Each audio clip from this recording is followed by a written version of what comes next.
আবুধাবিতে বাংলাদেশ দূতাবাসের বর্ণাঢ্য আয়োজনে বৈশাখী উৎসব উদযাপিত। বিস্তারিত বিশেষ প্রতিনিধি এম শাহেদ সরওয়ারের রিপোর্টে। গত শনিবার 19 এপ্রিল আবুধাবিস্থ Sheikh Khalifa bin Zayed Bangladesh Islamia school and কলেজে ফিতা কেটে আয়োজিত অনুষ্ঠানের শুভ উদ্বোধন করেন আমিরাতে নিযুক্ত বাংলাদেশের মান্যবর রাষ্ট্রদূত তারেক আহমেদ। এতে প্রবাসে থাকা নানা পেশাজীবী হাজারো মানুষের স্বতঃস্ফূর্ত উপস্থিতি উৎসব পরিণত এক খণ্ড বাংলাদেশে।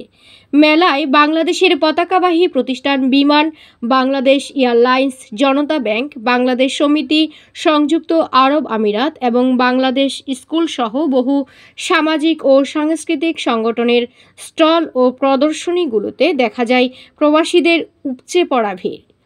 দিনব্যাপী এই আয়োজনে আমিরাতের বিভিন্ন প্রদেশ থেকে প্রবাসীরা উপস্থিত থেকে অনুষ্ঠানকে প্রাণবন্ত করে তোলেন। স্কুলের অডিটোরিয়াম ছাড়াও পুরো মাঠ জুড়ে প্রবাসীদের আনন্দ উল্লাস ছিল দেখার মতো। আজকের এই নববর্ষে সবাইকে বাংলাদেশ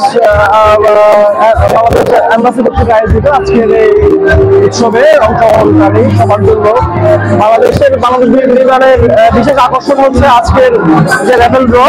আজকের এই ছুটির দিনে আমাদের এই বাংলা স্কুলের প্রাঙ্গণে দূতাবাসের এই আয়োজনে আমি সকলকে স্বাগতম জানাই এবং ধন্যবাদ জানাই সকলে এখানে উপস্থিত আমাদের এই অনুষ্ঠানটি সাফল্যমণ্ডিত করবার জন্য।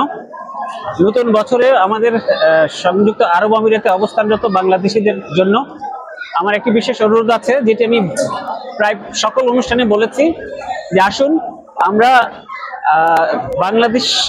বাংলাদেশের নাগরিকদের এই দেশের মাটিতে একটি সুশৃঙ্খল জাতি হিসেবে প্রতিষ্ঠিত করি।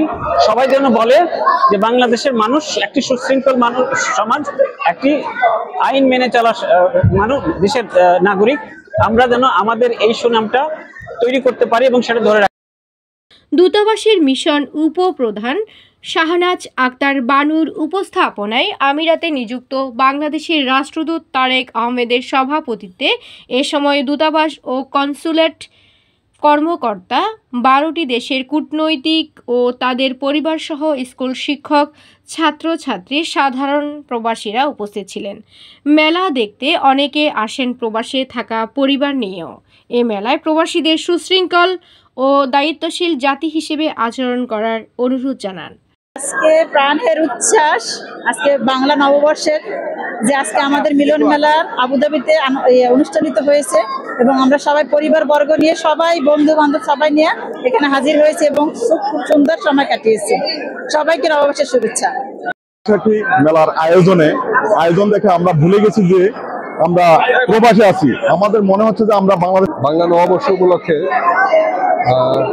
আয়োজিত এই নববর্ষের অনুষ্ঠানে উপস্থিত হতে পারে। আমরা সক্রিয়ভাবে আছি, আমাদের জনতা ব্যাংকের স্টল এখানে। আর বাংলাদেশের এই পরিবর্তিত পরিস্থিতির প্রেক্ষাপটে আমরা নতুন উদ্যম এবং কর্মচাঞ্চল্য নিয়ে কাজ শুরু করছি। আশা করি এই চলতি বছর আমাদের জন্য অত্যন্ত সাফল্যময় হবে এবং বাংলাদেশের জনসাধারণ, যারা এখানে প্রবাসী জনসাধারণ আছে, তাদের জন্য আমরা উল্লেখযোগ্য ভূমিকা রাখতে পারবো। ডেস্ক নিউজ, কলম টিভি।